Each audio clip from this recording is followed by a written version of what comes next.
Is it possible to beat Swarm 5 Disaster with no blessings and no curios? For people who have watched my previous videos, you would know I've already beaten Swarm 5 Disaster with no blessings. So this challenge is an extension of that run. While it is impossible to have 0 curios, I can avoid all the combat related curios and pick the useless ones instead. So the final fight against Swarm, I'd be going in with basically my base strength, no additional buffs from Simulated. Out of all the challenge runs I've done so far, this is by far the hardest I've ever attempted. To start the run, I need to keep resetting until I roll this curio.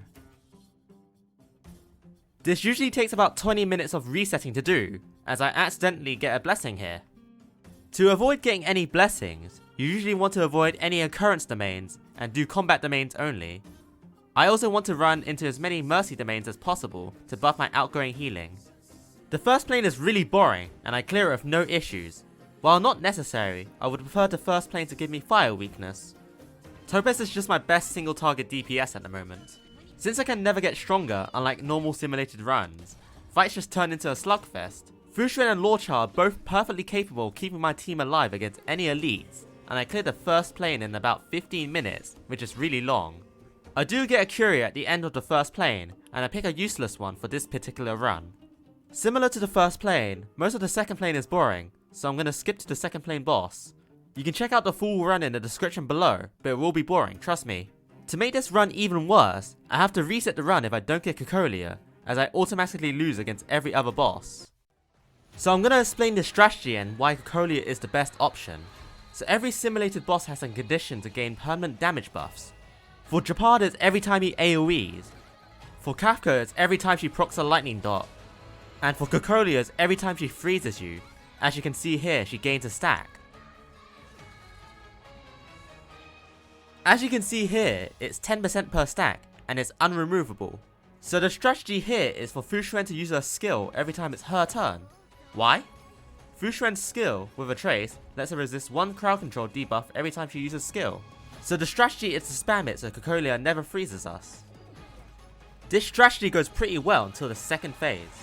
At this point the fight becomes super chaotic, with me having to tank Cocolia ultimate every other turn. My first priority is to defeat Bronya, and if I fail to do that, I just ult F4. This is usually where half of my attempts fail. After switching to Topaz for a better skill point economy, I can defeat Bronya, and I can weakness break Cocolia until 3rd phase. 3rd phase is where luck gets involved. Her new attack now has a chance to freeze, which buffs Cocolia's damage.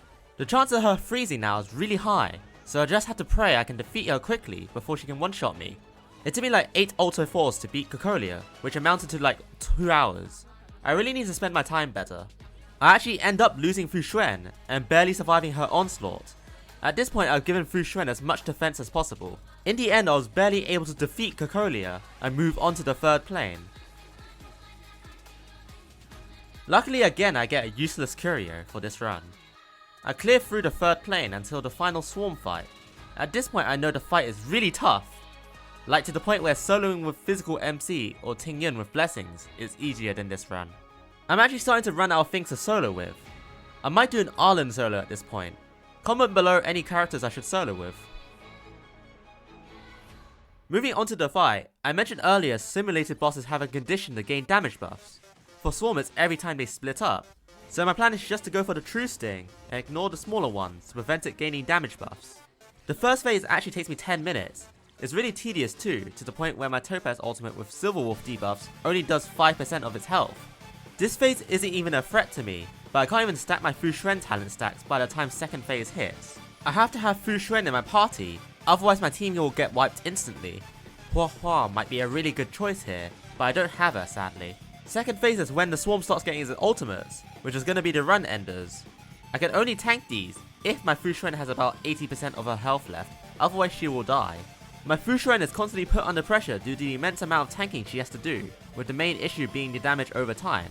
I've done what I can to make her as tanky as possible already. I try my best to minimize this pressure by cancelling the Swarm ultimate through weakness breaking. Now this was actually my best attempt, and trust me, I ult F4'd a lot. You can check out the full attempt in my channel. I spent a lot of my sanity on this video. After going back and forth for the next 6 minutes, my Fushuen ends up dying, ending the fight. There really isn't a way I can clear this run at this point in time. I could maybe get to the third phase of the fight, but I have no idea how to get past that without having an E6 S5 Fu Xuan. I'm convinced this team composition is near optimal. Topaz is a good single target DPS who doesn't need too much SP. Wolf is a good debuffer who can break the swarm. Lord Cha can also break the swarm, and is a good healer, and Fu Xuan is a must pick. Any DPS like Daniel and Jing Liu, who I don't have, will make the situation worse, as they are AoE. I've gone through every situation, and I'm pretty sure the run is impossible, at least for my Dolphin level account. Thanks for watching the video. If you enjoyed the video, you can like and subscribe this channel. I sometimes stream on Twitch too, if you want to catch that as well.